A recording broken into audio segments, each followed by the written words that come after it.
जरांगेंनी social मीडियावर जरांगे रोहित पवार चालवतात असाही दावा केलेला आहे राजेंद्र राऊत यांनी। आमदार राजेंद्र राऊत यांनी असा दावा केलाय। माझं घर पेटवण्याचा जरांगेंचा विचार आहे का असा सुद्धा प्रश्न राजेंद्र राऊत यांनी उपस्थित केलाय।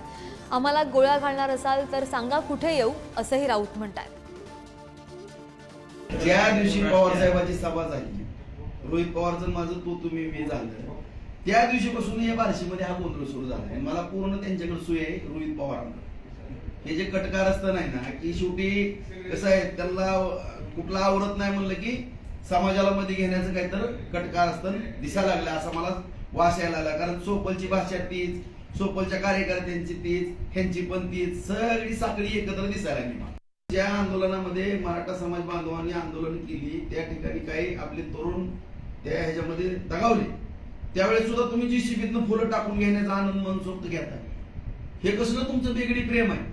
आणि आज काय म्हणले ते कालच्या सभेमध्ये की तिथं जाऊन आम्ही दाखवतो ह्यांच्या घरातल्या लेकरांच्या पण डोळ्यात पाणी आणतो। म्हणजे आमच्या लेकरांच्या डोळ्यात पाणी आणायचं म्हणजे काय करणार तुम्ही? गोळ्या घालणार आहेत का? कुठं थांबू सांगा, या तुम्ही रिव्हॉल्वर घेऊन कुठं गोळ्या बिळ्या घालायचं का? काय आमचं जर एखादा शहीद व्हायचं असेल तर होईल, आम्हाला काय त्याचा फरक पडत नाही। परंतु सगळ्याला बघतो ठेवतो ही कुठली भाषा आहे?